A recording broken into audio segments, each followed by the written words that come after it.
Good morning, everyone. Welcome to Let's Crack Get India C with India's largest learning platform, Unacademy.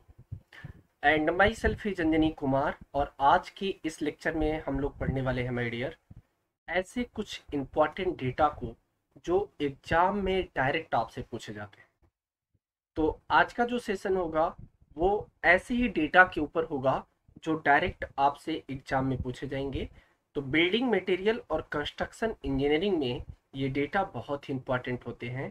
तो आप इस video को miss मत करिएगा, ज़्यादा से ज़्यादा अपने फ्रेंड के साथ, कॉलीग के साथ शेयर करिएगा ताकि मैक्सिमम स्टूडेंट इस वीडियो का बेनिफिट उठा सके।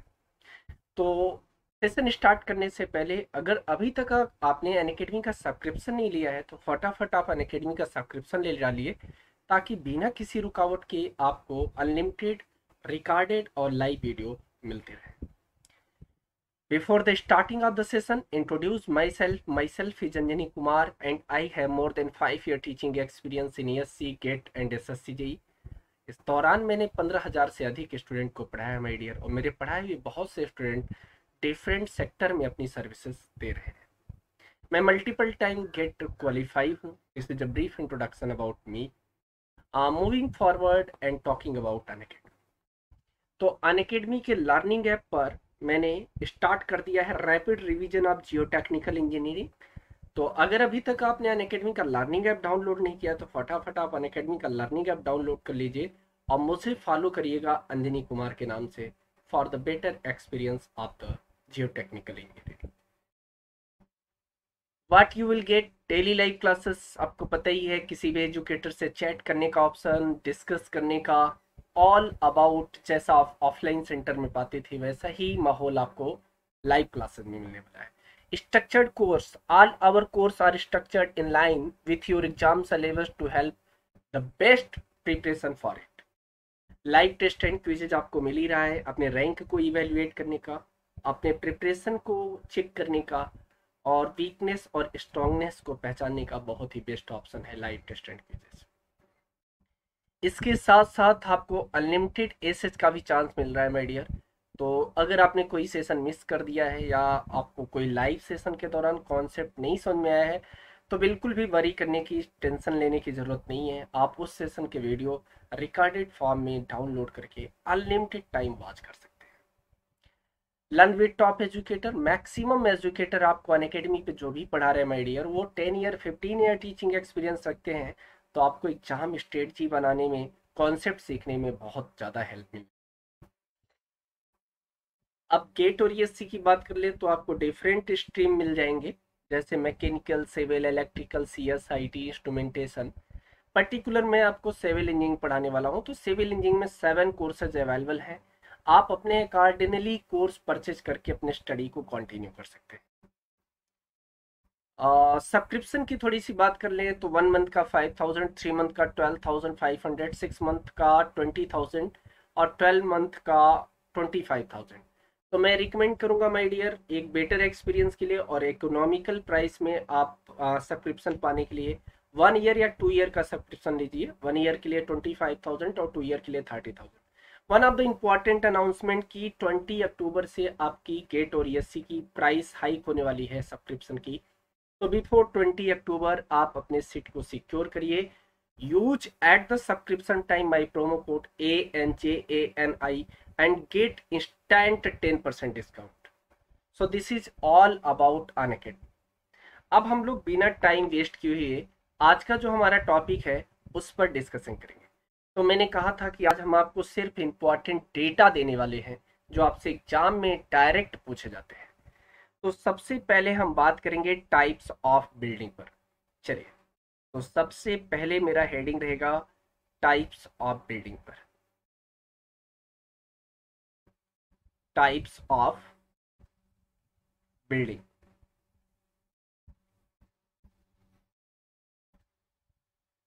तो चलिए माय डियर, सबसे पहले आपको ये देखना होगा कि बिल्डिंग कितने टाइप्स के होते हैं। ठीक है, तो हमारा सबसे पहला हेडिंग है, थोड़ा सा हम सेट कर लेते हैं, देखते हैं कि आपको पूरा कैच कर रहा है और ऑडियो एंड वीडियो की नहीं। चेक कर लेते हैं एक बार। चलिए, तो पूरा ऑडियो एंड वीडियो कैच हो रहा है, डजेंट माइंड। तो सबसे पहले हम बात करेंगे माय डियर कि कितने टाइप्स के बिल्डिंग होते हैं। तो पहली हेडिंग रहेगी मेरी टाइप्स ऑफ बिल्डिंग।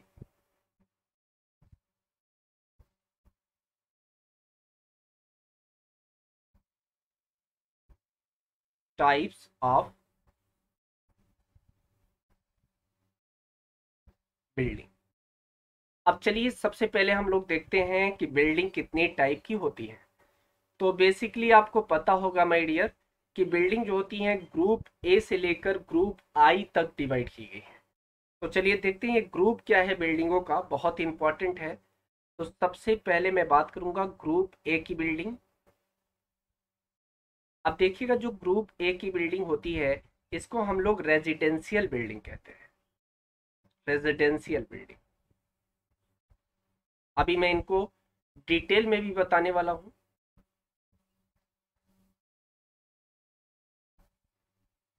और ग्रुप बी, ग्रुप बी इनको हम लोग एजुकेशनल बिल्डिंग कहते हैं।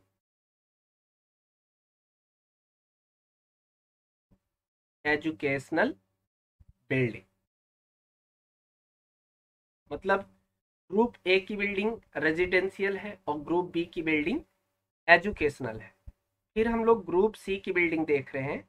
अब जो ग्रुप सी की बिल्डिंग होती है इसको हम लोग इंस्टीट्यूशनल बिल्डिंग कहते हैं। इंस्टीट्यूशनल बिल्डिंग, ये इंस्टीट्यूशनल बिल्डिंग है। ठीक है, इसके बाद ग्रुप डी की बिल्डिंग आएगी। ग्रुप डी, और ग्रुप डी की बिल्डिंग जो होती है ये असेंबली बिल्डिंग होती है। That is known as assembly building. आप लोगों को बहुत ज़्यादा देखने को मिला होगा। जितनी भी असेंबली चलाई जाती हैं चाहे वो विधान परिषद हो, संसद भवन हो या कोई और हो, तो ये असेंबली बिल्डिंग होती है। ठीक है, और ग्रुप ए की जो बिल्डिंग होती है ये बिजनेस बिल्डिंग होती है, बिजनेस पर्पज से बनाई जाती है।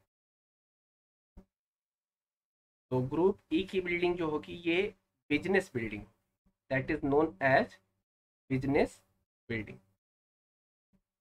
मतलब कहने का ये है माय डियर कि इनमें जितना भी बिजनेस पर्पज से काम होता है वो किया जाएगा। अब ग्रुप एफ का जो बिल्डिंग होगा, ग्रुप एफ, ये जो बिल्डिंग होती है ये होती है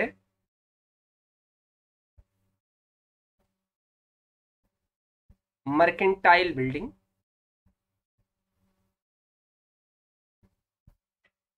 मर्केंटाइल बिल्डिंग।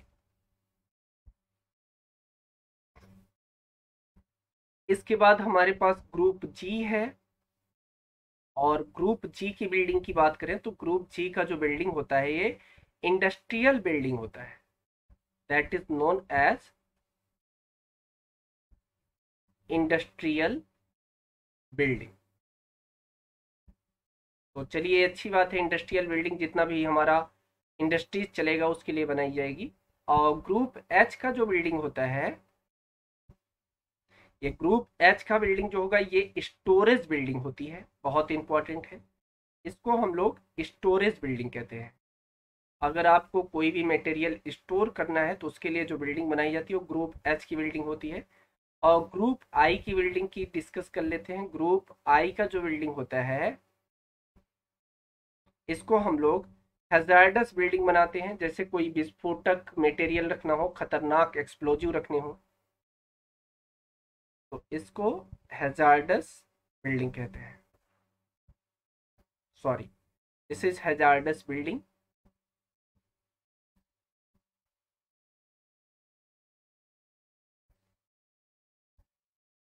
चलिए ये थोड़ा सा कैंसल आउट करना पड़ेगा। हैजार्डस बिल्डिंग, इसको हम लोग हैजार्डस बिल्डिंग है।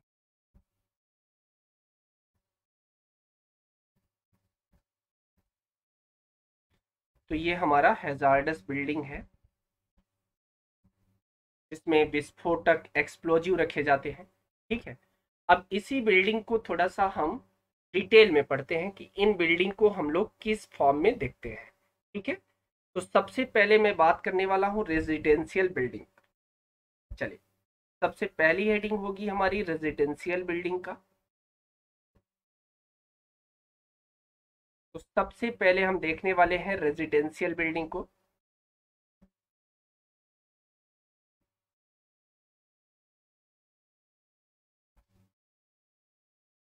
अब देखिए, जो रेजिडेंशियल बिल्डिंग होता है माय डियर, ये होता है आपके लिविंग पर्पस से।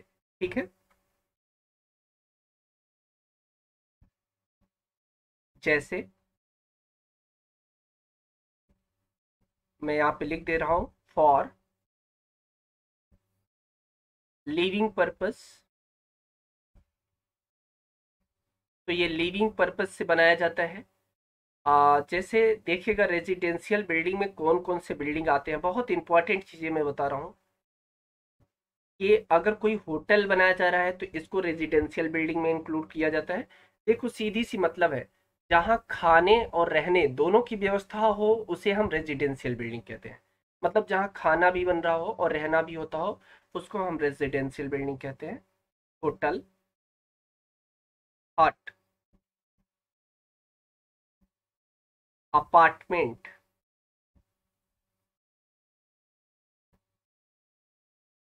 अपार्टमेंट, फ्लैट्स, फ्लैट्स, ये जो हैं आपके, ये सबके सब रेजिडेंशियल बिल्डिंग है। अब सेकंड हम बात करें एजुकेशनल बिल्डिंग क्या होते हैं, इसको भी थोड़ा सा ध्यान से देखिएगा। एजुकेशनल बिल्डिंग क्या होता है? वैसे नाम से आपको पता चल गया होगा, एजुकेशनल बिल्डिंग।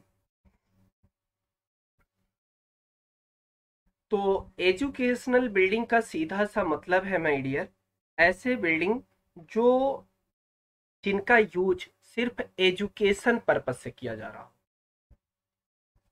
तो मैं यहाँ पे नोट करना चाहूंगा, यूज फॉर एजुकेशन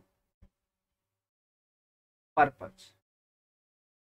तो जिस बिल्डिंग का यूज एजुकेशन पर्पज से किया गया हो उसे हम एजुकेशनल बिल्डिंग कहते हैं। जैसे मैं कुछ एग्जांपल बता रहा हूँ, इंपॉर्टेंट है। स्कूल, कॉलेज, लाइब्रेरी, ध्यान समझिएगा।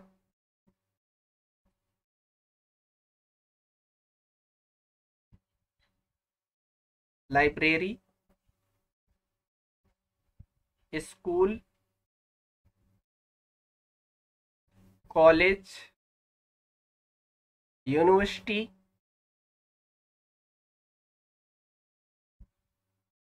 ये आपके सारे जितने भी बिल्डिंग्स आते हैं, इनको एजुकेशनल बिल्डिंग कहा जाता है। अब बात आ रही है कि इंस्टीट्यूशनल बिल्डिंग क्या होता है, बहुत इंपॉर्टेंट है, तो इसको भी थोड़ा सा नोट करते हैं। देखते हैं इंस्टीट्यूशनल बिल्डिंग क्या होता है। तो हेडिंग बना लेते हैं, इंस्टीट्यूशनल बिल्डिंग।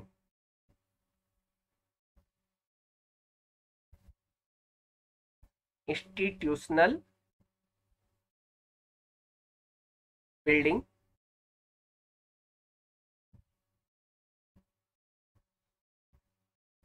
अब देखो, आपको जैसा नाम से समझ में आ रहा होगा कि इंस्टीट्यूशनल बिल्डिंग का मतलब है कि यूज जिस बिल्डिंग का use medical, health, physical, mental, इन सब पर्पज से किया जा रहा हो उसे इंस्टीट्यूशनल बिल्डिंग कहते हैं। जैसे आप समझिएगा, आपने कोर्ट देखा होगा, कोर्ट में क्या होता है, सजा दिया जाता है ना। तो जो भी कोर्ट होते हैं वो इंस्टीट्यूशनल बिल्डिंग होते हैं। मेडिकल जितने भी हॉस्पिटल होते हैं वो भी इंस्टीट्यूशनल बिल्डिंग होते हैं। ठीक है, हेल्थ के लिए जो बनाए जाते हैं योगा वगैरह करने के लिए, इनको भी इंस्टीट्यूशनल बिल्डिंग कहते हैं। इसके साथ फिजिकल जहाँ जिम वगैरह किया जाता है वो भी इंस्टीट्यूशनल बिल्डिंग होता है। तो मैं यहाँ पे नोट करना चाहूँगा, for using of medical, mental, जितने भी मेंटल हॉस्पिटल बनाए जाते हैं, मेंटल हेल्थ, फिजिकल,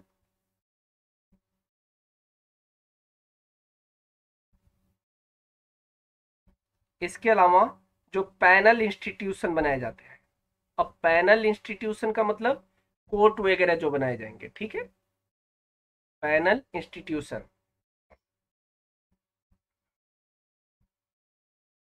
ये कोर्ट वगैरह आएंगे, ठीक है, ये सारे के सारे इंस्टीट्यूशनल बिल्डिंग में ऐड किए जाते हैं, ठीक है।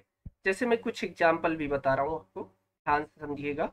जैसे हॉस्पिटल्स, हॉस्पिटल्स, सैनिटोरिया, सैनिटोरिया,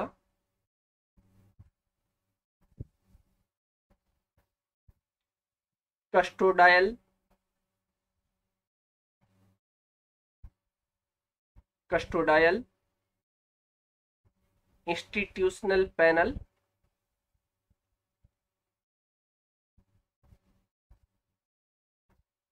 पैनल, ये सारे जो हमारे बिल्डिंग्स हैं ये इंस्टीट्यूशनल बिल्डिंग है।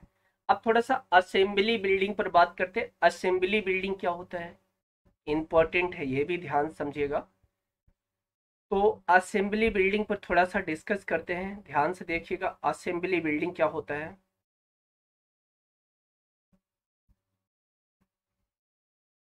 बहुत इंपॉर्टेंट है कि असेंबली बिल्डिंग। अब देखो असेंबली बिल्डिंग की अगर बात की जा रही हो तो असेंबली बिल्डिंग जो होते हैं ये मनोरंजन के उद्देश्य से बनाए जाते हैं, इंटरटेनमेंट पर्पज से बनाए जाते हैं, ठीक है। या तो एक बात समझ लीजिएगा कि जितने भी धार्मिक संस्थान होते हैं उनको भी असेंबली बिल्डिंग में इंक्लूड किया जाता है, ठीक है। तो नोट करेंगे, using for, using for entertainment purpose,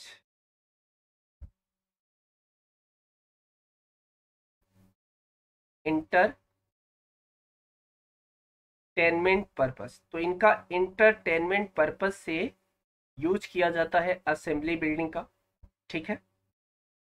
अब देखिएगा इंटरटेनमेंट पर्पस से जैसे हम यूज करेंगे तो इसमें क्या आएगा, एग्जाम्पल बता रहा हूँ। जैसे टेम्पल बनाए जाते हैं, जितने भी मंदिर होते हैं, टेम्पल, ये आपके असेंबली बिल्डिंग है। या अगर मान लो कि आपके गुरुद्वारे बनाए जा रहे हैं, मस्जिद बनाए जा रहे हैं, थिएटर्स बनाए जा रहे हैं, थिएटर्स, ये सारे जो भी बिल्डिंग्स बनाए जाते हैं ये असेंबली बिल्डिंग होते हैं। तो आपका गुरुद्वारा, मंदिर, मस्जिद और थिएटर, सिनेमा हॉल, ये सारे असेंबली बिल्डिंग्स हैं, ठीक है। अब थोड़ा सा हम बात करेंगे कि बिजनेस बिल्डिंग क्या होता है, ध्यान समझिएगा। अब हम लोग डिस्कस करेंगे कि बिजनेस बिल्डिंग क्या है। तो अगला हेडिंग रहेगा हमारा business building.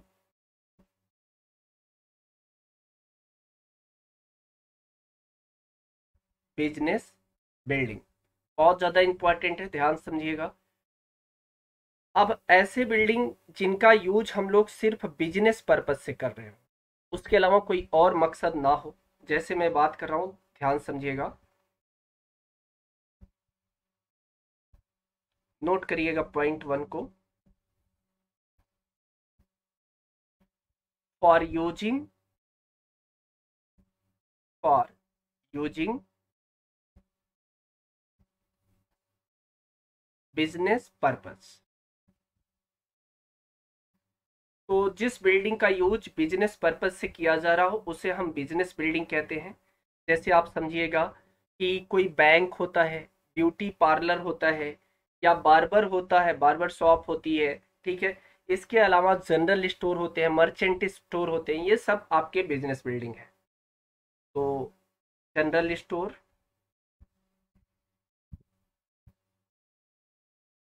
Store, barber shop, barber shop,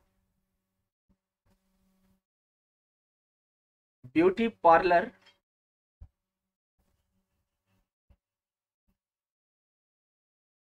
beauty parlour, bank, ये सारे जो भी आपके बिल्डिंग्स हैं ये आपके बिजनेस बिल्डिंग है। ठीक है। अब मर्केंटाइल बिल्डिंग क्या होती है, इस पर भी थोड़ा सा डिस्कस कर लेते हैं कि मर्केंटाइल बिल्डिंग क्या है। तो अगला हेडिंग हम लोग बनाने वाले हैं, दैट इज मर्केंटाइल बिल्डिंग।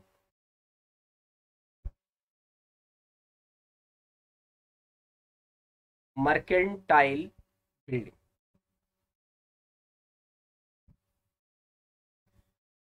तो अब बात आती है कि देखिए मर्केंटाइल बिल्डिंग क्या है और इनका यूज कहाँ किया जाएगा। तो ध्यान समझिएगा, ऐसी बिल्डिंग जिनका यूज सिर्फ और सिर्फ व्यापार करने के लिए किया जा रहा हो। ठीक है। जैसे मैं बात करूं, अभी आपने बिजनेस बिल्डिंग पढ़ा, तो बिजनेस बिल्डिंग में आप लोग क्या करते थे कि ऐसे कुछ बिल्डिंग्स भी होते थे जो गवर्नमेंट ऑर्गेनाइजेशन के थ्रू कस्टमर के साथ रिलेशन बनाते थे। जैसे मैं आपसे एक बात कह दूं कि एक आपका दैट मीन्स आप लोगों ने देखा होगा कि मान लो कोई आपका टेली शॉपिंग है, जैसे आप लोगों ने पढ़ा है कि जहाँ पे यूज होता है, जैसे जियो का आपने देखा होगा फ्रेंचाइजी होता है, एयरटेल का फ्रेंचाइजी होता है। ठीक है। डिफरेंट टाइप के फ्रेंचाइजी होते हैं, बैंक के भी ऐसे ही फ्रेंचाइजी होते हैं। तो इनको तो हम बिजनेस बिल्डिंग कह सकते हैं। तो क्या ये मर्केंटाइल बिल्डिंग होंगे? देखो दोनों सिमिलर है, बिजनेस बिल्डिंग का भी यूज बिजनेस पर्पज से किया जा रहा है और मर्केंटाइल बिल्डिंग का भी यूज बिजनेस पर्पज से किया जा रहा है। ठीक है। लेकिन एक बात समझिएगा, व्यापार और बिजनेस इन दोनों में अंतर होता है। बिजनेस करना अलग चीज है, व्यापार करना अलग चीज है। तो अगर आप कहीं पे बिजनेस कर रहे हो तो वो आपका बिजनेस बिल्डिंग है, लेकिन अगर आप मर्केंटाइल यूज में ले रहे हो किसी बिल्डिंग का, व्यापार करने के यूज में किसी बिल्डिंग का यूज ले रहे हो, तो ये मर्केंटाइल बिल्डिंग होगा। जैसे मैं आपको कुछ एग्जांपल भी बताता हूँ। तो मैं यहाँ पे नोट करूंगा, for using mercantile purpose.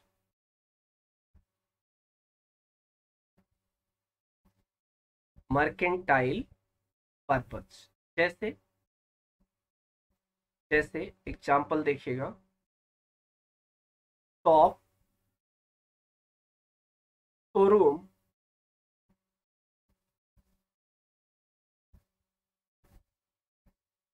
Franchise भी ले सकते हो। ये आपके सारे के सारे मर्केंटाइल बिल्डिंग में लिए जाएंगे, ऐड किए जाएंगे। ठीक है। तो ये तो हो गई। अब हम बात करेंगे इंडस्ट्रियल बिल्डिंग क्या होता है। तो अगला हेडिंग रहेगा हमारा इंडस्ट्रियल बिल्डिंग का।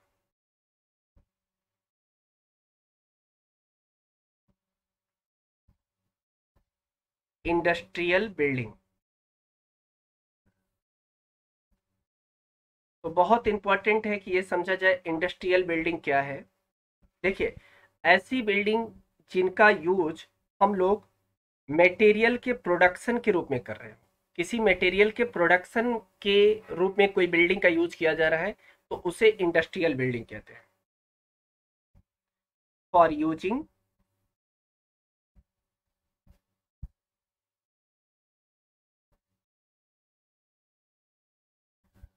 फॉर यूजिंग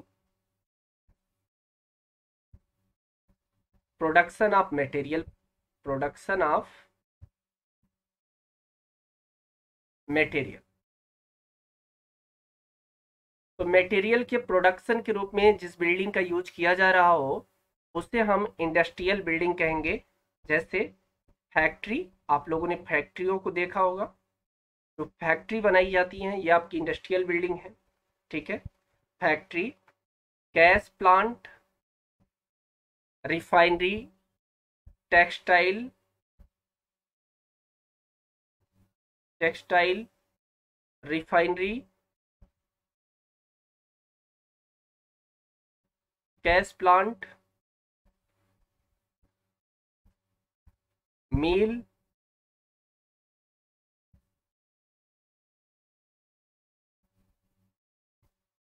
मील,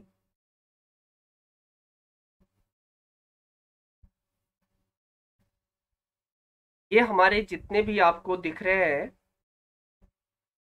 ये सारी इंडस्ट्रियल बिल्डिंग है। ठीक है। अब ऐसे ही सिमिलरली हम बात करने वाले हैं स्टोरेज बिल्डिंग की। देखिएगा स्टोरेज बिल्डिंग क्या होती है। अब हम बात करेंगे स्टोरेज बिल्डिंग पर। स्टोरेज बिल्डिंग, तो आप देखिएगा स्टोरेज बिल्डिंग का मतलब सीधा सीधा सा है कि अगर आप किसी बिल्डिंग का यूज स्टोरेज पर्पज से कर रहे हो तो उसे हम स्टोरेज बिल्डिंग कहते हैं। और यूजिंग स्टोरेज पर्पस, जैसे देखिएगा स्टोरेज पर्पस में क्या आता है, कुछ एग्जांपल्स मैं आपको दे रहा हूं।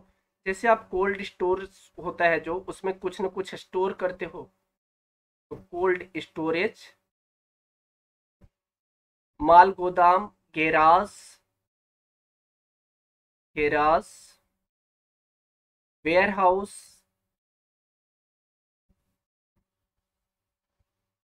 ये सारे बिल्डिंग आपके स्टोरेज बिल्डिंग होते हैं। ठीक है। अब थोड़ा सा हम बात कर लेते हैं और हैजार्डस बिल्डिंग जो लास्ट हमारा टाइप था इसको भी देख लेते हैं। तो देखिएगा हैजार्डस बिल्डिंग क्या होता है। हैजार्डस बिल्डिंग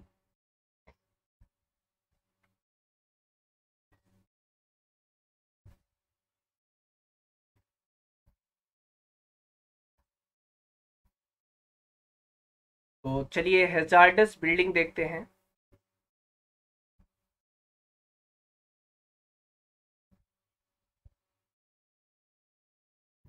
अब देखिएगा हैजार्डस बिल्डिंग का मतलब ये है जिस बिल्डिंग का हम लोग use for the explosive storage के लिए कर रहे हो।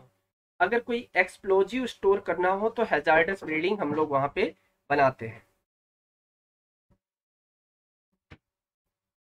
फॉर यूजिंग स्टोरेज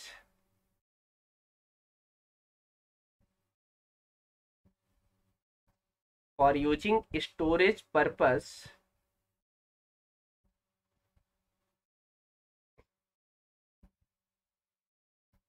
और स्टोरिंग पर्पस ऑफ एक्सप्लोजिव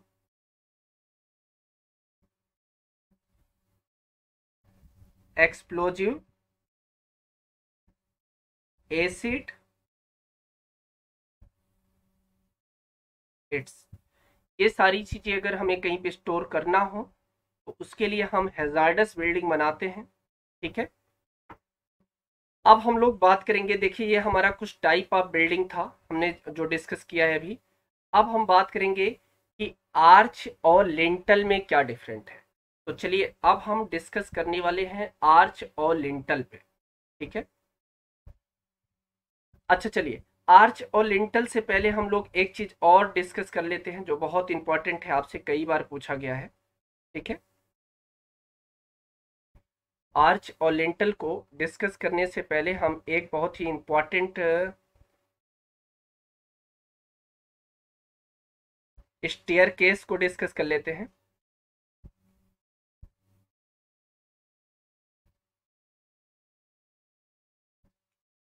चलिए तो आर्च और लिंटल को डिस्कस करने से पहले हम स्टेयर केस को डिस्कस करेंगे।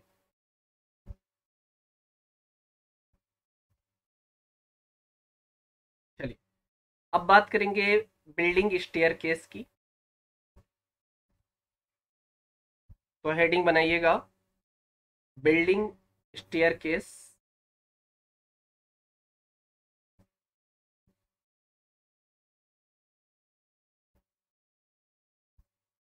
अब सबसे पहले माइंड में आना चाहिए कि स्टेयर केस क्यों बनाया जाता है। ठीक है, तो ऑब्वियसली आपको पता है कि एक फ्लोर से दूसरे फ्लोर पे जाने के लिए हम लोग स्टेयर केस का यूज करते हैं।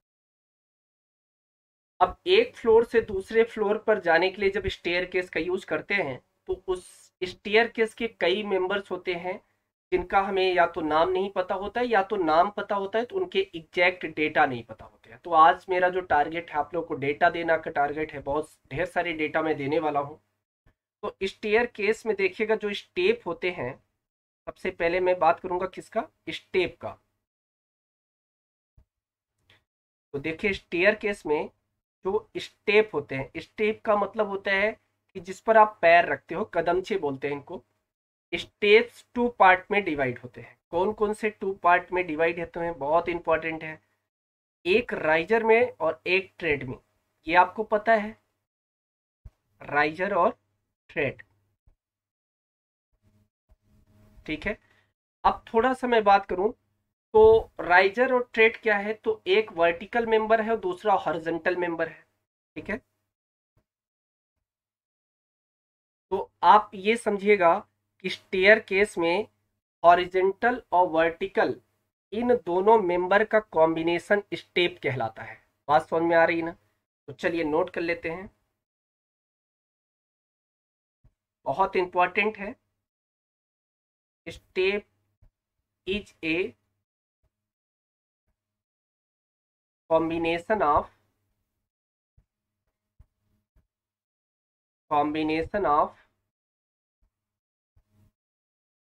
हॉरिजॉन्टल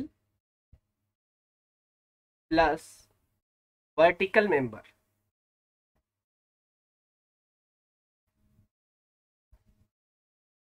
और ये हॉरिजॉन्टल और वर्टिकल मेंबर ही आपके राइज और ट्रेड कहलाते हैं। बात इतनी समझ में आ रही है? ठीक है, तो अब ये पहली बात हमें पता हो गया स्टेप। अब आप लोगों ने बहुत अच्छे से पढ़ा होगा कि जो एंगल ऑफ इंक्लिनेशन होता है उसे हम लोग पिच कहते हैं। ये आपने पढ़ा है, angle of inclination is known as pitch.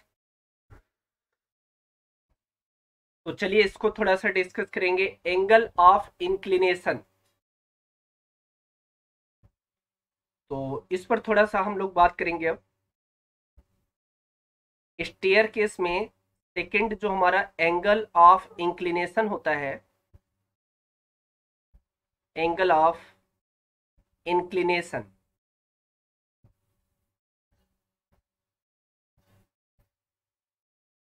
इसे हम क्या बोलते हैं, that is known as pitch.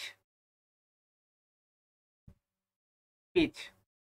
अब थोड़ा सा पिच के बारे में देखते हैं, पिच में हमें कौन कौन से डेटा समझने चाहिए जो इंपॉर्टेंट होते हैं। ठीक है,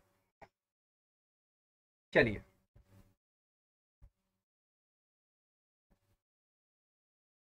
तो देखिए अगर हम पिच की बात कर रहे हैं,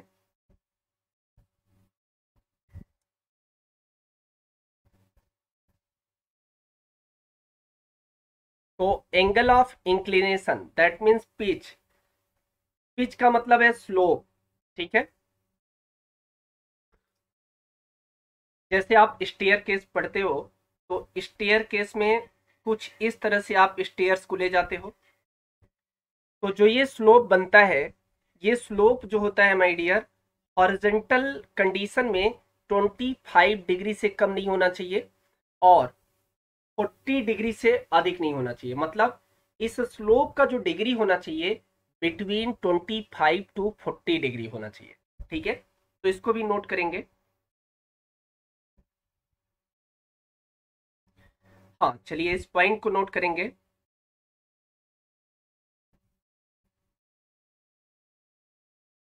स्लोप, आप इसको स्लोप भी बोल सकते हो, स्लोप और angle of inclination, inclination in horizontal condition,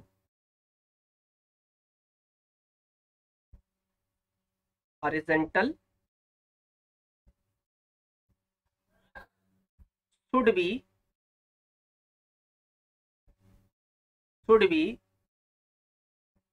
minimum minimum 25 degree to 40 degree. तो जो ये हमारा एंगल होता है स्लोप का, ये 25 से 40 डिग्री के बीच में होना चाहिए। इसे हम एंगल ऑफ इंक्लिनेशन बोलते हैं। चलिए, ये बात समझ में आ गई। अब थोड़ा सा हम बात करेंगे कि आप लोगों ने देखा होगा कि जो स्टेयर केस होता है वो 2 से 3 पार्ट में कंप्लीट किया जाता है। जैसे पहले आपका स्टेयर केस कुछ ऐसे जाता है, फिर आपका स्टेयर केस कुछ ऐसे आता है, फिर ऐसे जाता है। आप अपने अकॉर्डिंग अलग अलग स्टेयर केस के आपको संबंध में अलग अलग आपको डिजाइन मिल जाएंगे। तो जो ये हमारा फ्लाइट होता है, आप लोगों ने पढ़ा होगा फ्लाइट, मतलब यहाँ से लेके यहाँ तक, यहाँ से लेके यहाँ तक, ये कितने फ्लाइट में खत्म किया गया स्टेयरकेस। तो जो ये फ्लाइट होता है माय डियर, इस फ्लाइट में मिनिमम कितने नंबर ऑफ स्टेप होने चाहिए, ये भी आपके माइंड में आना चाहिए। ठीक है, तो चलिए मैं इसको थोड़ा सा बता रहा हूँ। यहाँ पे मैं एक नोट पॉइंट आपके लिए दे रहा हूँ जो बहुत इंपॉर्टेंट है। Minimum minimum number of step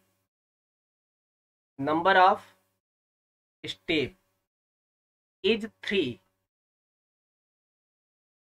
in one flight. तो एक फ्लाइट में कम से कम 3 स्टेप तो होने चाहिए। ठीक है, और एक बात और माइंड में आना चाहिए भाई, ये तो मिनिमम हो गया, तो मैक्सिमम कितने स्टेप बना सकते हो इस एक फ्लाइट में। तो इस पॉइंट को भी नोट करिएगा, मैक्सिमम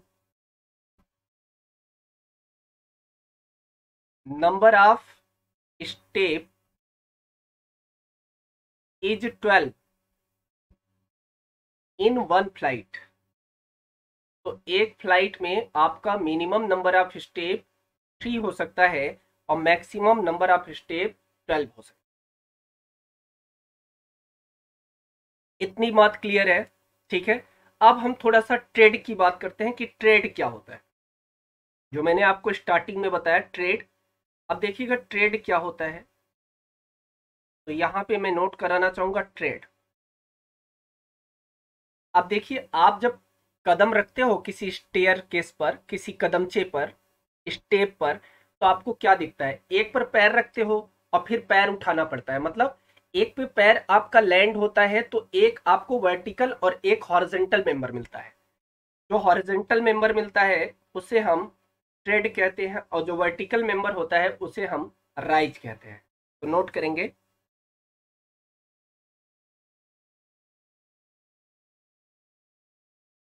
चलिए नोट करेंगे। Horizontal member, horizontal member in step is called trade. तो जो हमारा हॉरिजॉन्टल मेंबर होता है स्टेप में, उसे हम ट्रेड कहते हैं। ठीक है, यहां तक बात क्लियर हो गई। चलिए, और वर्टिकल मेंबर तो आपको पता ही है। ठीक है, ये हमारा राइज होता है, तो इसको भी हम लोग नोट कर लेते हैं। अब थोड़ा सा राइज को भी नोट कर लेते हैं। राइज, ये देखो जो राइज होता है ये हमारा वर्टिकल मेंबर होता है माय डियर। तो नोट करेंगे, it is the vertical member,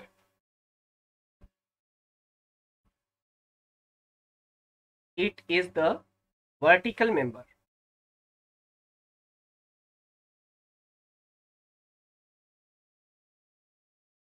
तो ये हमारा वर्टिकल मेंबर है ऑफ द स्टेप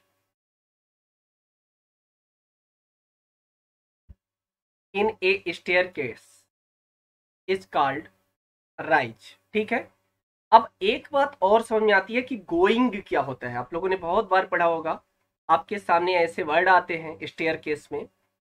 तो अब हम बात करते हैं गोइंग क्या होता है माय डियर। गोइंग।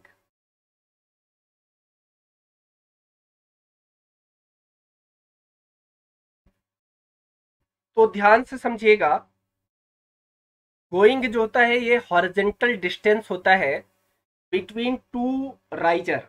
मतलब मैं एक प्रकार से ये भी कह सकता हूं, ये कदमचे का हॉरिजेंटल डिस्टेंस है, क्योंकि आपके कदमचे में एक राइजर नीचे वाला आएगा और एक अगले वाला, दोनों को आप देखोगे तो ये दो राइजर के बीच की डिस्टेंस होती है। तो मैं नोट करूंगा यहाँ पे। अब गोइंग क्या होता है? Horizontal distance, horizontal distance, distance between two consecutive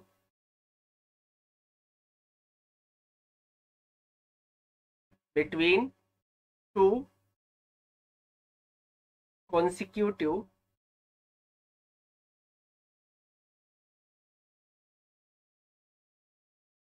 riser is called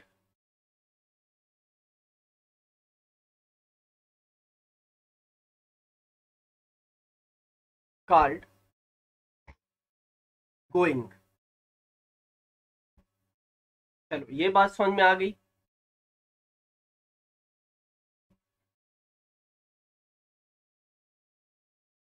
अब थोड़ा सा हम नेक्स्ट पॉइंट की बात करेंगे और नोजिंग देखेंगे कि नोजिंग क्या होता है इसमें। इस आप वर्ड को, इसको भी आप स्टेयर केस में खूब सुनते हैं, दिस इज नोजिंग। तो देखिए स्टेयर केस में नोजिंग का क्या मतलब है, इसको थोड़ा सा डिस्कस करेंगे। अब नोजिंग का मतलब है कि जो हमारा स्टेयर केस होता है उसका जो projected part of the tread behind the riser is staircase is known as nosing. तो नोट करेंगे, it is the projected part of the tread, it is the projected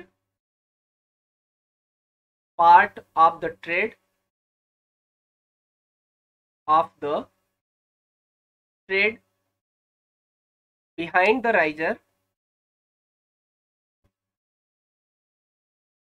behind the riser in a staircase,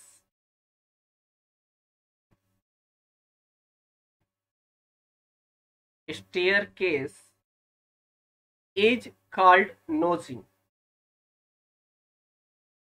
is called नोजिंग। तो ये हमारा नोजिंग हो गया।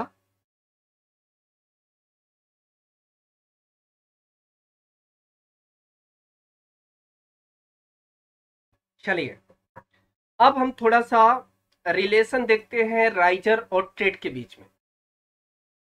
तो अब मैं आपको और ज्यादा इंपॉर्टेंट बातें बताने जा रहा हूं, बहुत इंपॉर्टेंट डेटा हैं ये जो आप लर्न कर लीजिएगा। Relation between trade and rise. तो राइज और ट्रेड के बीच में क्या रिलेशन है, इसको थोड़ा सा डिस्कस करते हैं हम लोग।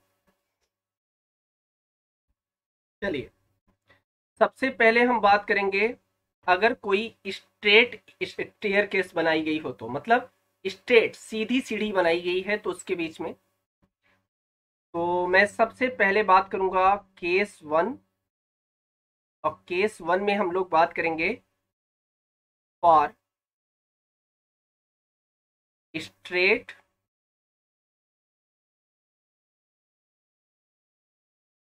Stair case. चलिए स्ट्रेट स्टेयर केस के लिए क्या रिलेशन बनेगा, इसके लिए हम लोग डिस्कस करेंगे। तो देखो नंबर ऑफ ट्रेड की बात करेंगे, नंबर ऑफ ट्रेड। तो नंबर ऑफ ट्रेड अगर स्ट्रेट स्टेयर केस है तो कितना बनेगा, तो हमेशा ये राइजर से एक कम होता है।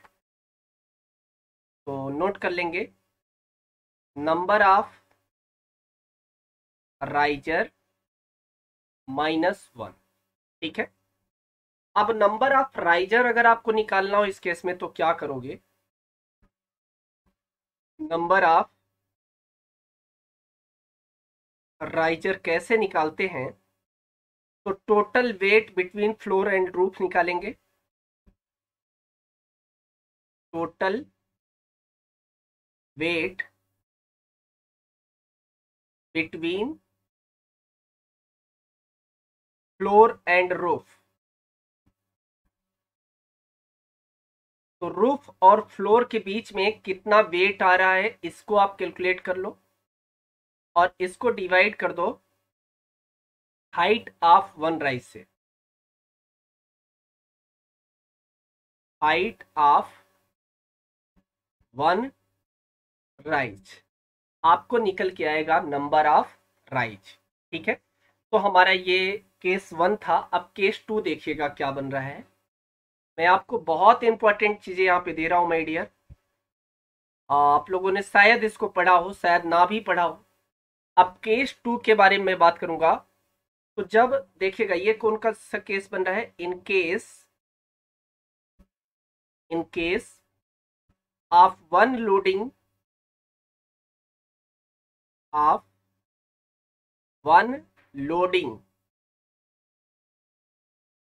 वन लोडिंग का मतलब है 2 फ्लाइट होंगे। स्टेयर केस में कितने फ्लाइट होंगे? 2 flight. 2 flight in a staircase. In a staircase. तो अगर स्टेयर केस में 2 फ्लाइट आ रहा है तो उस केस में आपका क्या होगा? Number of trade. ठीक है। तो नंबर ऑफ ट्रेड कैसे निकालोगे? जब 2 फ्लाइट है तो ऑब्वियसली बात है नंबर ऑफ ट्रेड। देखो जब आपका 1 फ्लाइट था, स्ट्रेट स्टेयर केस थी, तो आपने राइजर से 1 स्ट्रेट को रखा है। तो अब अगर आपको नंबर ऑफ ट्रेड निकालना है तो राइजर से 2 ट्रेड कम होंगे। ठीक है। तो इसका मतलब क्या आ जाएगा फॉर्मूला? नंबर ऑफ राइजर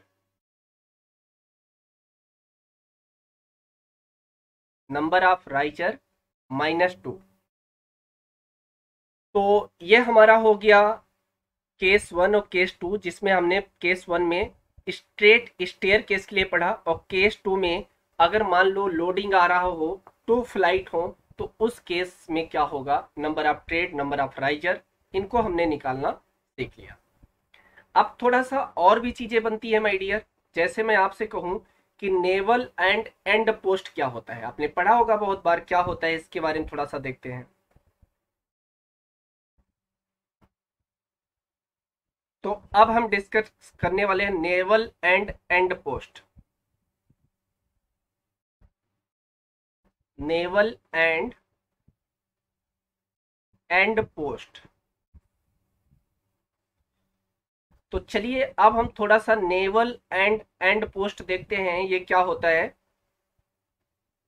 तो देखो जो स्टेयर केस होती है उसके हैंडल को सपोर्ट करने के लिए, ठीक है, जहां से स्टेयर केस स्टार्ट होता है बिगिनिंग में, जो हम लोग एंड पॉइंट पर वर्टिकल मेंबर लगाते हैं उसे नेवल या एंड पोस्ट कहते हैं। जैसे मैं आपको रिटर्न में भी दे रहा हूं, don't worry. For support handle,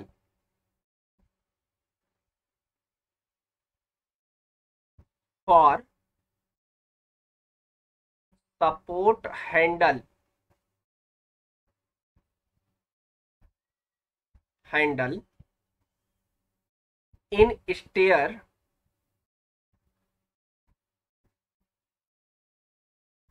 in stair. और स्टेयर में किसको? हैंडल को, हैंडल को। ठीक है।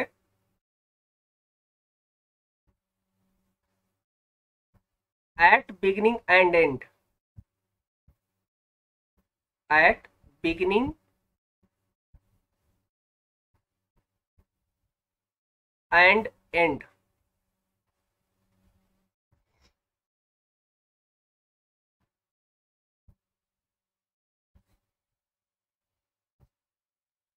known as vertical member,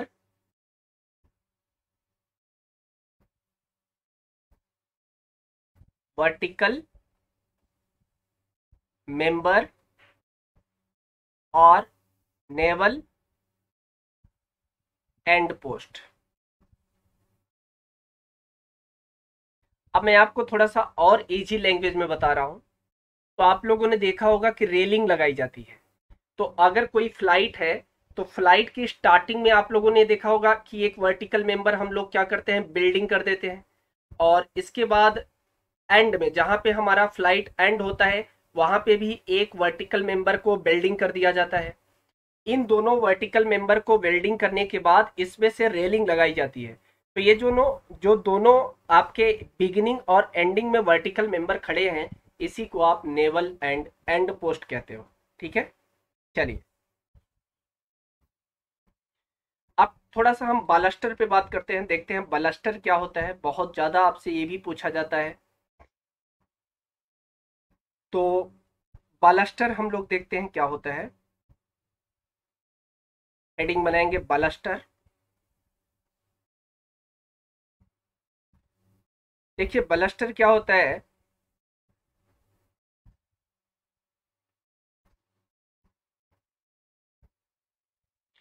अभी आपने बिगिनिंग और एंडिंग में रेलिंग को सपोर्ट करने के लिए एक वर्टिकल मेंबर दिया था।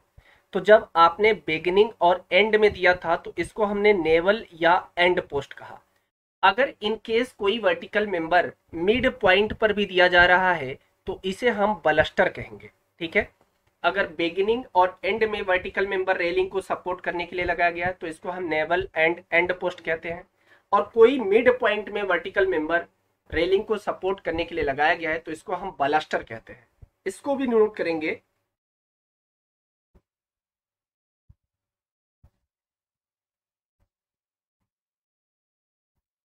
It is a vertical member, it is a vertical member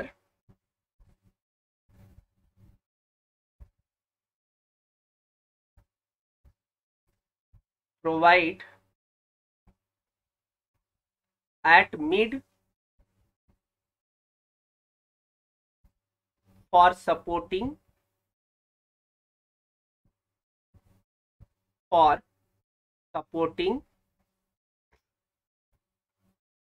handrail of staircase।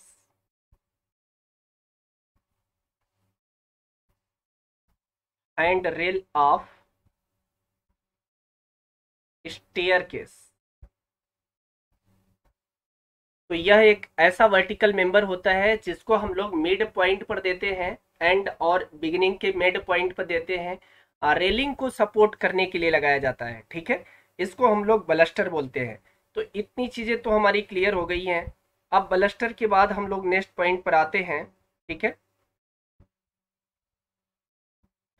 और अब थोड़ा सा हैंड रेल पर बात कर लेते हैं कि हैंड रेल क्या होता है। वैसे तो आपको नॉर्मली पता ही है कि हैंड रेल क्या है, तो हम लोग इसको भी थोड़ा सा नोट कर लेते हैं हैंड रेल क्या है। अब देखो, अगर मैं हैंडरेल की बात करूं माय डियर, तो हैंडरेल का मतलब ये है कि ये सपोर्टिंग मेंबर होता है जो स्टेयर केस में लगाया जाता है ताकि कोई भी पर्सन डिसबैलेंस हो तो वो डायरेक्ट नीचे फॉल ना करे। ठीक है, तो इसको भी नोट कर लेते हैं।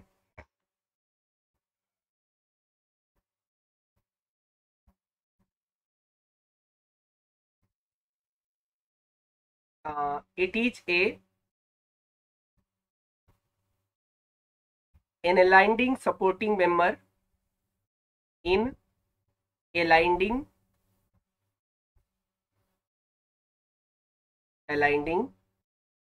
supporting member supporting member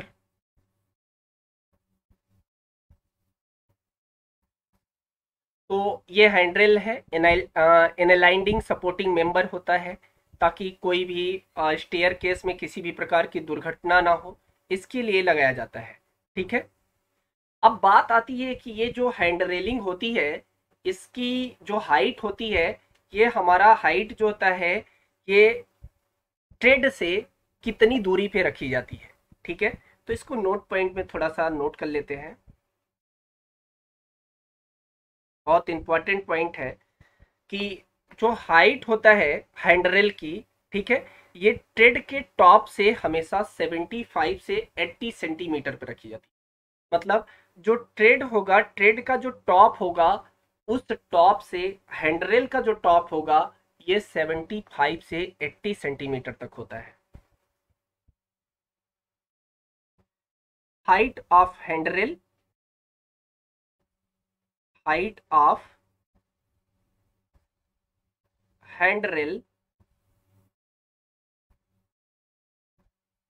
is from tread height,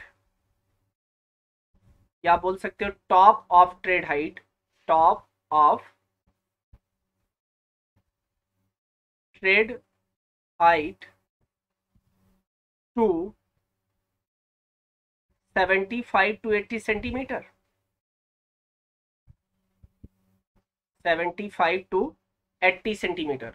मतलब हैंडरेल की हाइट, जो हमारा स्टेयर केस का ट्रेड होगा, उसके टॉप के हाइट से 75 से 80 सेंटीमीटर पे रखा जाएगा। ठीक है, अब हम नेक्स्ट पॉइंट पे आएंगे और नोट करेंगे कि मतलब स्टेयर केस में सॉफिट क्या होता है। आप लोगों ने बहुत पढ़ा होगा इसको भी, तो थोड़ा सा इस पर भी डिस्कस करते हैं हम लोग कि सॉफिट क्या होता है। तो नोट करेंगे, अगली हेडिंग रहेगी हमारी soffit.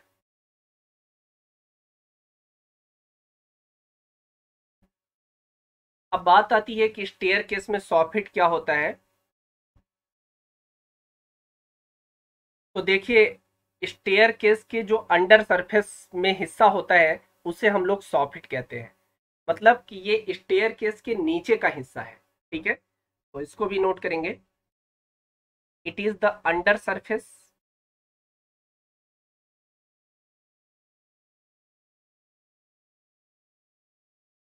It is the under surface of a staircase, staircase is called soffit.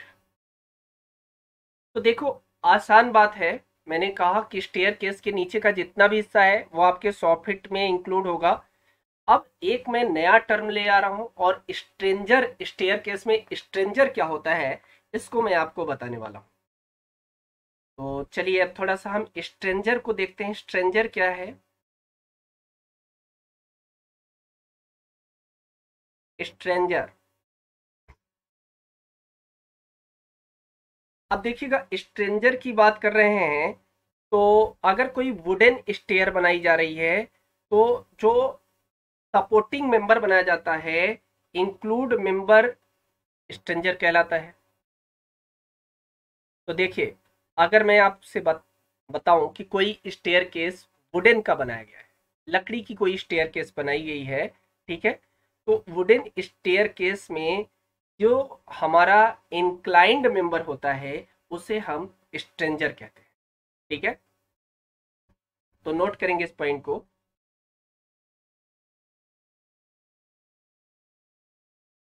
In wooden staircase,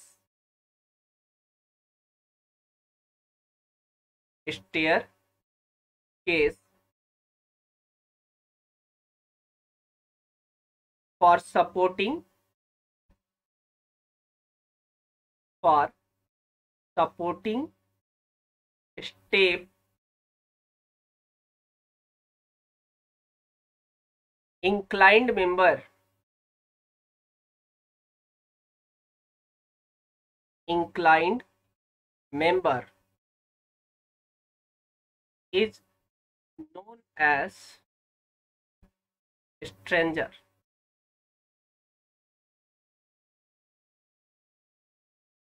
तो अगर कोई वुडन स्टेयरकेस बनाया गया है तो उसके स्टेप को सपोर्ट करने के लिए जो इंक्लाइंड मेंबर दिया जाएगा उसे हम स्ट्रेंजर कहेंगे। ठीक है, अब हम थोड़ा सा एक और नया टर्म के बारे में बात कर रहे हैं और देखते हैं वेस्ट किसे कहा जाता है। स्टेयरकेस में वेस्ट क्या होता है माय डियर, तो ये नोट करिएगा, वेस्ट।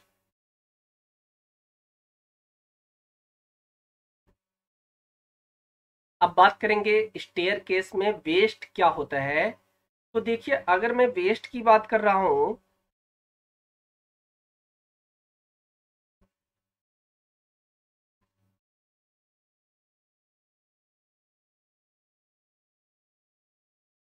चलिए अब थोड़ा सा वेस्ट की बात करते हैं। तो देखो, जब भी आपका ट्रेड और राइज बनाया जाता है तो ट्रेड और राइज को बनाने से पहले हम लोग एक स्टेयर केस में स्लैब डालते हैं, उस स्लैब के ऊपर ट्रेड और राइज काटे जाते हैं। तो जो हमारे स्टेयर केस की स्लैब होती है, आरसीसी स्लैब होती है, उसकी जो थिकनेस होती है उसे हम वेस्ट कहते हैं। बड़ी ध्यान से समझिएगा, आरसीसी स्लैब की जो थिकनेस होती है in case of staircase, उसे हम वेस्ट कहते हैं। तो नोट करेंगे इस पॉइंट को। चलिए नोट करेंगे, thickness of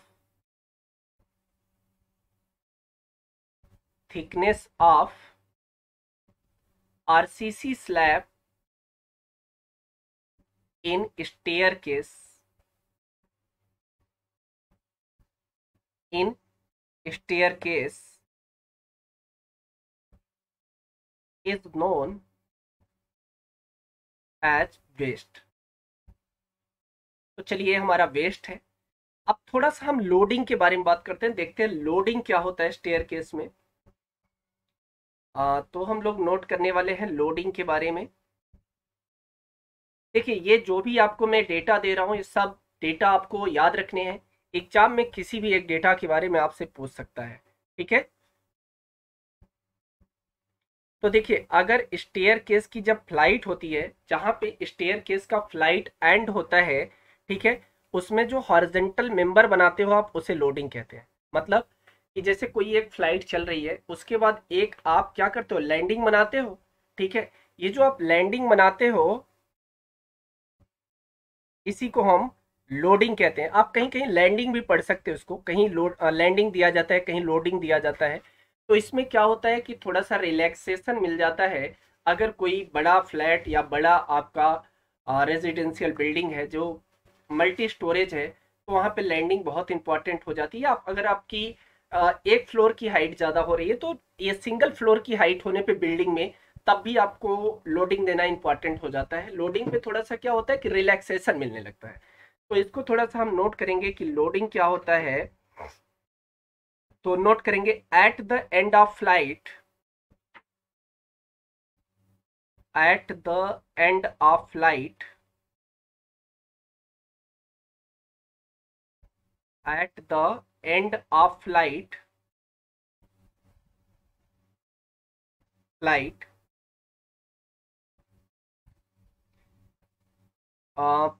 given a horizontal member,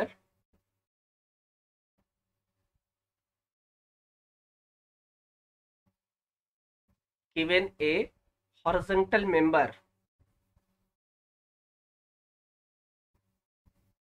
is known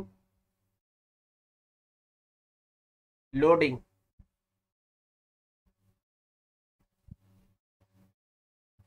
इतनी बात समझ में आ गई। ठीक है, अब एक बात समझना होगा कि लोडिंग की विड्थ कितनी होनी चाहिए। तो ध्यान से समझिएगा हमारी बात, कभी भी लोडिंग की जो विड्थ होती है वो स्टेयर केस की विड्थ से कम नहीं होनी चाहिए। ठीक है, तो इसको भी नोट कर लेते हैं।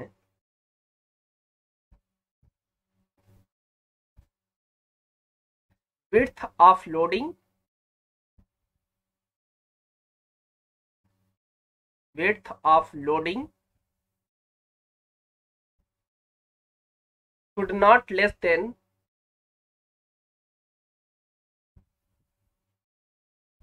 should not less than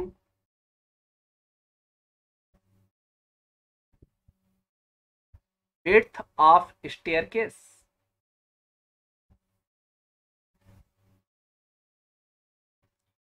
ठीक है, अब ये हमारा लोडिंग हो गया। ठीक है,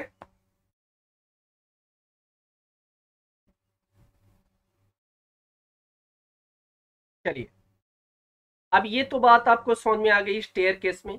अब हम बात करेंगे कि स्टेयर केस कितने टाइप के होते हैं, तो इनको भी थोड़ा सा हम लोग डिस्कस कर लेते हैं टाइप ऑफ स्टेयर केस पर। तो चलिए हेडिंग बनाएंगे टाइप ऑफ स्टेयर केस। आप लोगों ने बहुत बार पढ़ा होगा टाइप ऑफ स्टेयर केस। तो चलिए अब डिस्कस करते हैं कि स्टेयर केस कितने टाइप का होता है। सबसे पहला टाइप हमारा स्टेयर केस में जो बनेगा, इसे हम स्ट्रेट स्टेयर केस कहते हैं। स्ट्रेट स्टेयर केस बोला जाएगा। अब सेकंड टाइप जो हमारा बनता है, that is known as quarter turn staircase. Quarter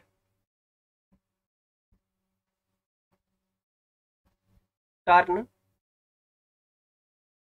stair case, ये सेकंड टाइप है।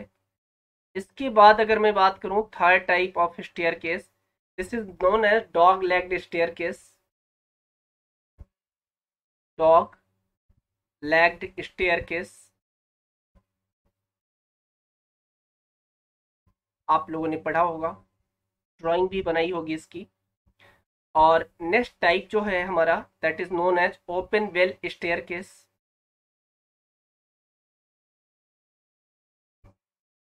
Open well staircase. और next type is bifurcate staircase.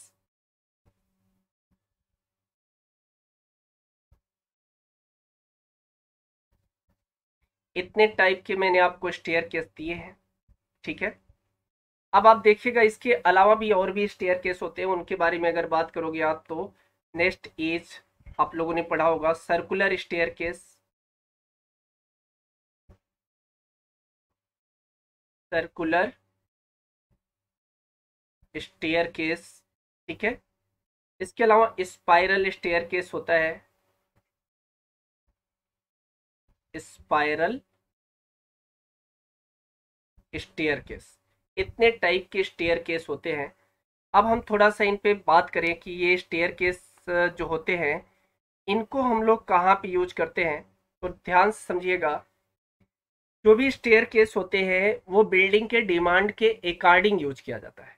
ठीक है, तो ध्यान समझिएगा, इसमें कुछ टर्म होते हैं। जैसे मैं बात करूं कि फ्लेयर क्या होता है, नोट करिएगा इस पॉइंट को, फ्लेयर क्या होता है। Flare,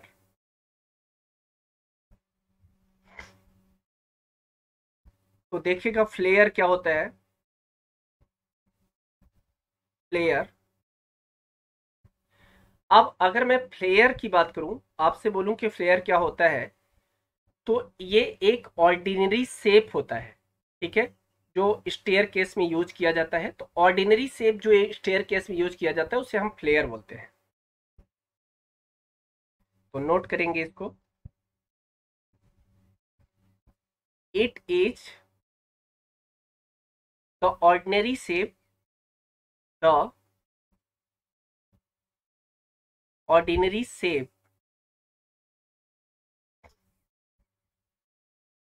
step is staircase, step is staircase is called flare.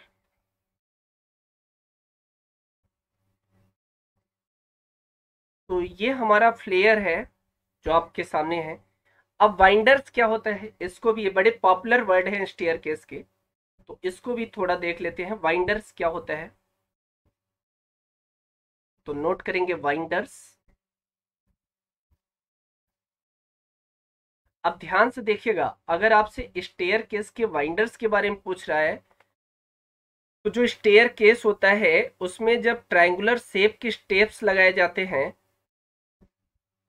जो स्टेयर के डायरेक्शन को चेंज करने के लिए यूज होते हैं, तो इनको हम वाइंडर्स कहते हैं। ध्यान से फिर से समझ लीजिएगा, स्टेयर केस में ट्रायंगुलर शेप में अगर स्टेप यूज किया गया है, ठीक है, जो स्टेयर केस के डायरेक्शन को चेंज करने के लिए लगाए जाते हैं, इनको वाइंडर्स कहा जाता है। तो नोट करेंगे, for using change the direction of stair case,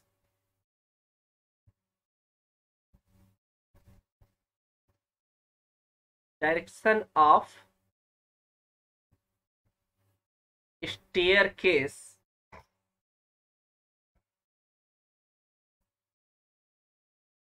triangular shape in step, triangular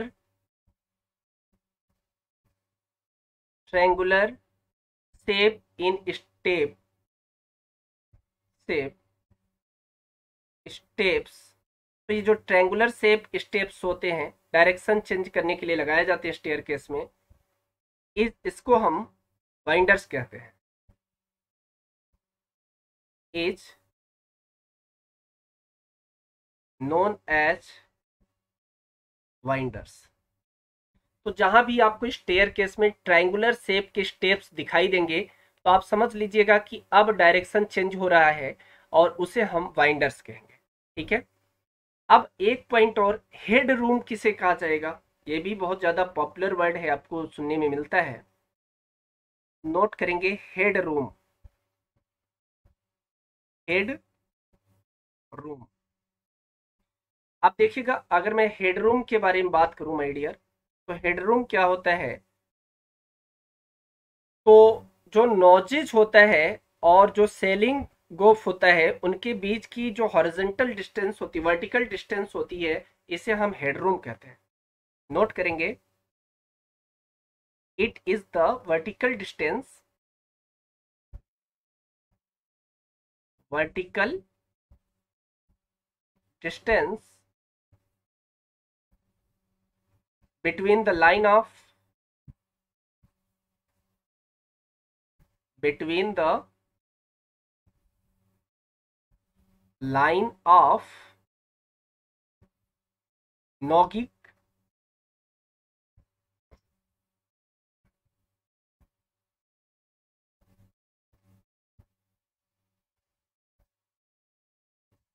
nogic and selling off,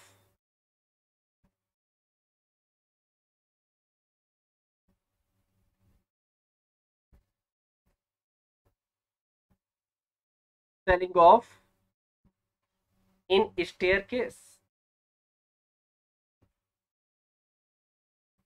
तो ये हमारा नॉजिक हो गया। अब थोड़ा सा मैं कुछ और डेटा हैं जो आपसे एग्जाम में बहुत ज्यादा पूछे जाते हैं, इन पर भी डिस्कस कर लेते हैं। तो थोड़ा सा मैं एक पॉइंट और नोट करा दूं कि हेडरूम जो होता है, ये जो हेडरूम बनाया जाता है, इसको कभी भी 2.05 मीटर से कम नहीं बनाते हैं। ठीक है, तो नोट कर लेते हैं, in stair case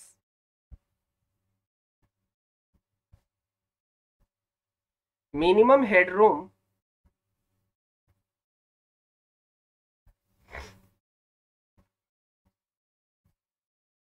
minimum headroom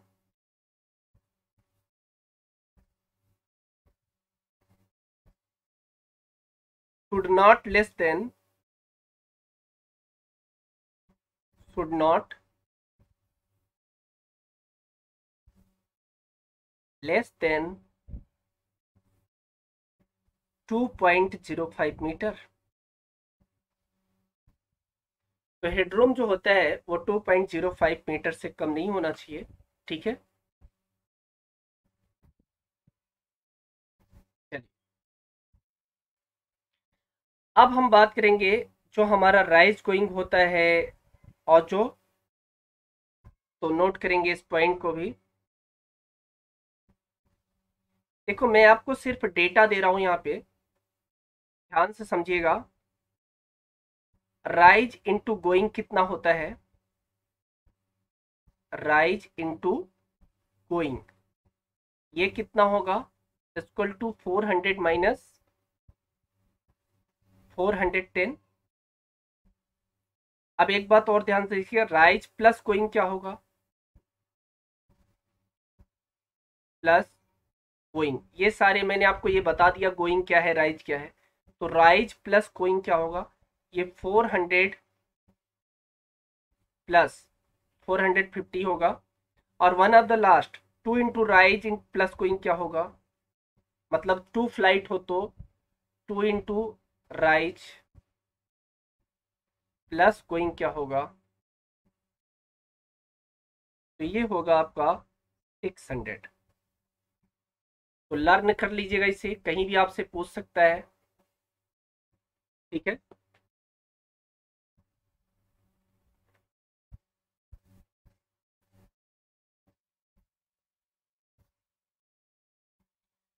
अब चलिए स्टेयर केस के मिनिमम विड्थ की बात करते हैं।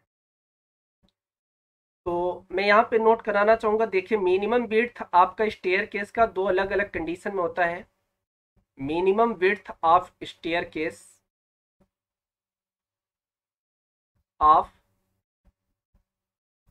Stair case in case of, सबसे पहले मैं रेजिडेंशियल बिल्डिंग की बात करूंगा। केस ऑफ रेजिडेंशियल बिल्डिंग, अब देखिए अगर रेजिडेंशियल बिल्डिंग की बात हो रही है तो इसमें 85 सेंटीमीटर से कम नहीं होना चाहिए, should not less than 85 centimetre. And commercial building,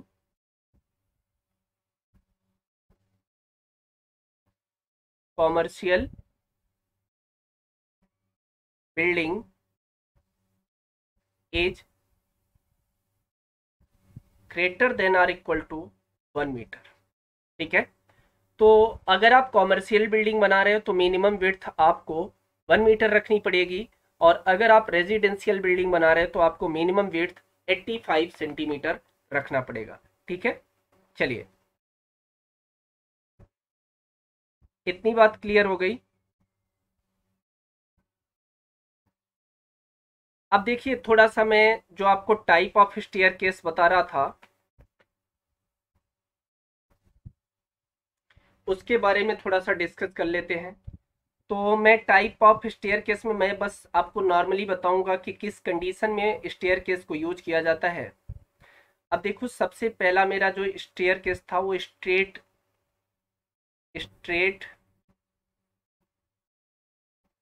stair case था। तो देखिएगा स्ट्रेट स्टेयर केस किस कंडीशन में यूज किया जाएगा।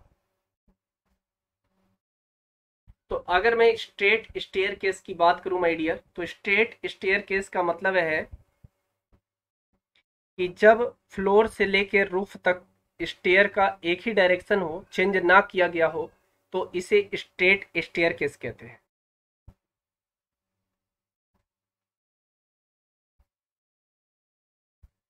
तो अगर मैं बात करूंगा स्ट्रेट स्टेयर केस कब बनाए जाते हैं, तो जब आपके पास लेंथ सफिशियंट ना हो स्टेयर केस बनाने के लिए तो आप इसका यूज करते हैं।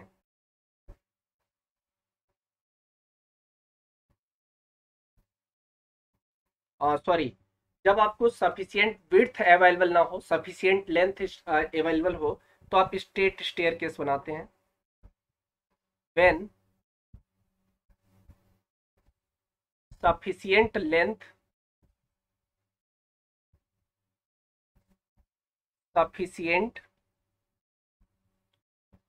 length is available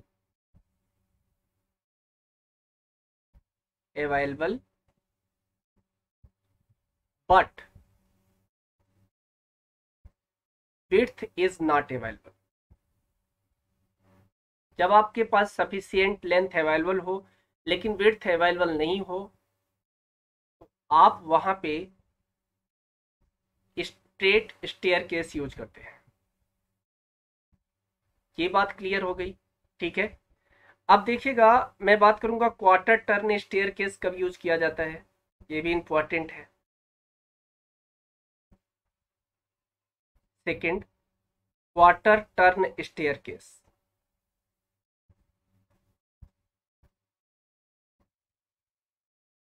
अब बात करेंगे क्वार्टर टर्न स्टेयरकेस की। तो देखिएगा, क्वार्टर टर्न स्टेयरकेस किस कंडीशन में यूज किया जाता है, इस पर थोड़ा सा डिस्कस करेंगे हम लोग।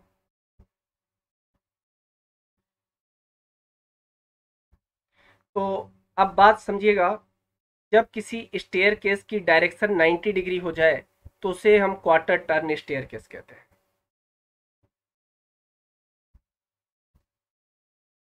तो पहला पॉइंट नोट करेंगे हम लोग, staircase direction change at 90 degree. तो अगर कोई स्टेयरकेस 90 डिग्री पर डायरेक्शन चेंज कर रही हो तो इसे हम क्वार्टर टर्न स्टेयरकेस कहते हैं। ठीक है, इतनी बात समझ में आ गई।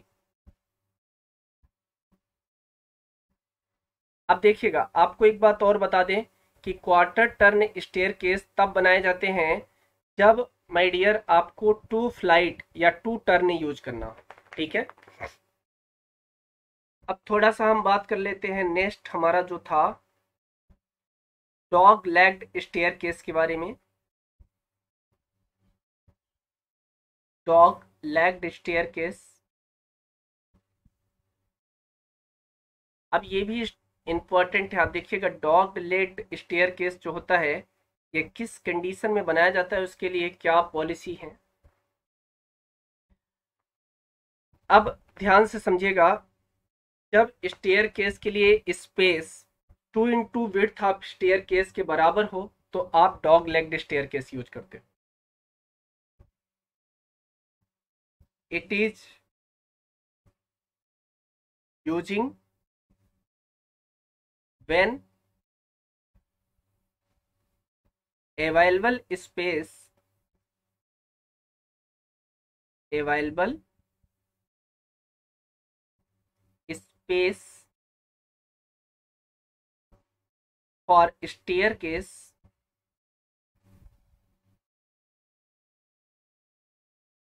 staircase 2 into width of staircase। तो अगर आपके पास इतनी स्पेस अवेलेबल हो तो आप वहां पे डॉग लेग्ड स्टेयरकेस का यूज कर सकते हो। ठीक है, इनको हाफ टर्न के नाम से भी जाना जाता है। अब ओपन वेल स्टेयरकेस की थोड़ी सी बात कर लें, तो अगली हेडिंग रहेगी ओपन वेल स्टेयरकेस।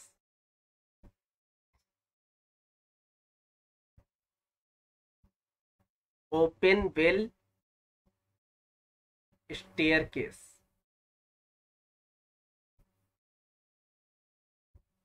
अब ध्यान से समझिएगा कि ओपन वेल स्टेयरकेस क्या है और किस कंडीशन में इनका यूज किया जाता है। देखिए, जब दो फ्लाइट एक दूसरे के अपोजिट डायरेक्शन में बनाए जाते हो तो उनके बीच में कुछ स्पेस छूट जाता है, जिसके कारण हम इन्हें ओपन वेल स्टेयरकेस कहते हैं। ठीक है, अब देखिएगा, इस स्टेयरकेस को तब बनाया जाता है जब available space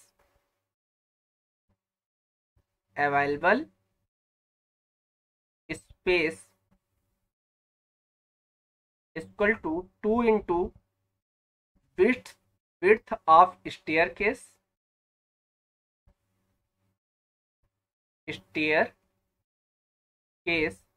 plus open space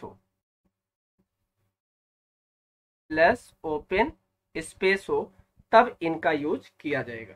ठीक है, अब नेक्स्ट स्टेयरकेस की बात करें तो हमारे पास नेक्स्ट स्टेयरकेस कौन सी है, that is known as bifurcate staircase. तो नोट करेंगे बीफरकेट स्टेयरकेस क्या है। बीफरकेट स्टेयरकेस, अब देखिएगा, सिंपल सा फंडामेंटल है कि बीफरकेट स्टेयरकेस क्या है।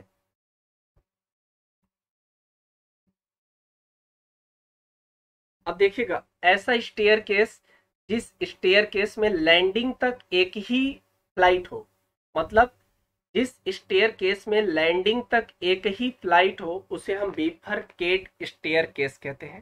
ठीक है, नोट कर लेते हैं।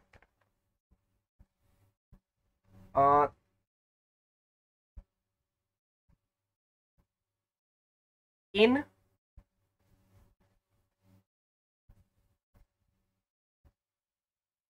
बिफरकेट staircase, bifurcate stair case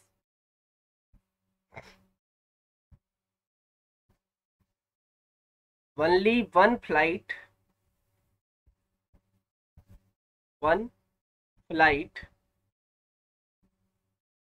given up to landing। अगर लैंडिंग तक एक ही फ्लाइट दिया गया हो तो इसे हम बिफरकेट स्टेयर केस कहते हैं। अब देखिएगा, सर्कुलर स्टेयर केस क्या है, नाम से भी आपको पता चल रहा है कि ये सर्कुलर डायरेक्शन में बनाए जाएंगे, तो इनको भी थोड़ा सा देख लेते हैं।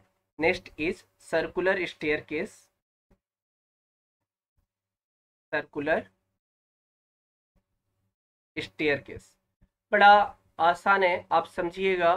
अगर आपको सर्कुलर डायरेक्शन में स्टेयर केस बनाना है तो आप वहाँ पे सर्कुलर स्टेयर केस बनाते हो। जैसे अगर कोई वाटर टैंक के अराउंड में स्टेयर केस बनानी है तो आप सर्कुलर डायरेक्शन में स्टेयर केस लगाते हो, वहाँ पे इनको बनाया जाएगा।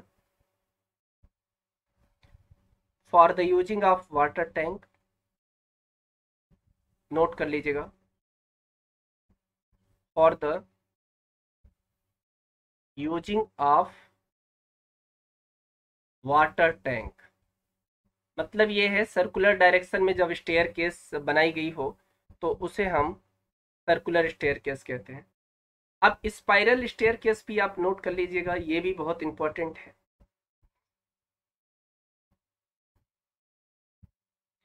Spiral stair case,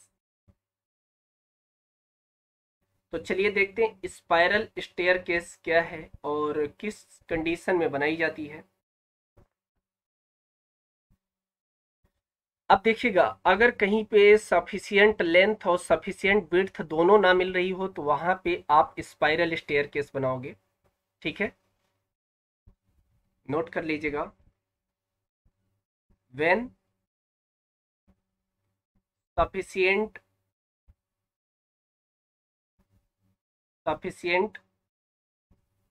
length and width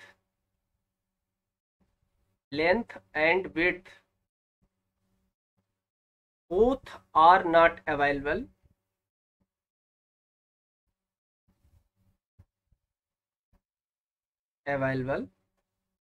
तो आप स्पाइरल स्टेयर केस वहां पे बनाते हो। ठीक है, इतनी बात आपको समझ में आ गई।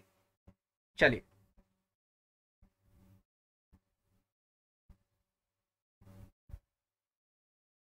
अब देखिएगा, ये हमारा स्टेयर केस का कुछ इंपॉर्टेंट डेटा था और जो मैंने आपको बताया।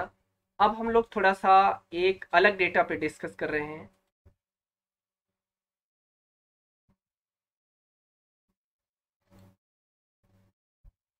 चलिए, तो ये जो हमारा डेटा बनाने का एक सीक्वेंस है, ये हम लोग नेक्स्ट लेक्चर में फिर से डिस्कस करेंगे। और नेक्स्ट लेक्चर में हम लोग डिस्कस करेंगे कि जो बिल्डिंग होते हैं, बिल्डिंग में कितने टाइप के हमारे अपार्टमेंट रखे जाते हैं, रूम का लेंथ क्या होता है, रूम का विड्थ क्या होता है, कितने टाइप के रूम होते हैं। ठीक है, ये सारे जो हमारे डाउट्स हैं इनको हम नेक्स्ट सेशन में डील करने वाले हैं। ठीक है, तो आई होप जो ये आपका सेशन रहा, इस सेशन में आपको ढेर सारे ऑब्जेक्टिव क्वेश्चन देखने को मिल गए होंगे। और अगर आप इस सेशन को कंसंट्रेटेड माइंड से वॉच करेंगे माय डियर, तो डेफिनेटली आपको आने वाले एग्जाम्स में बहुत ढेर सारे क्वेश्चन इनसे देखने को मिलेंगे।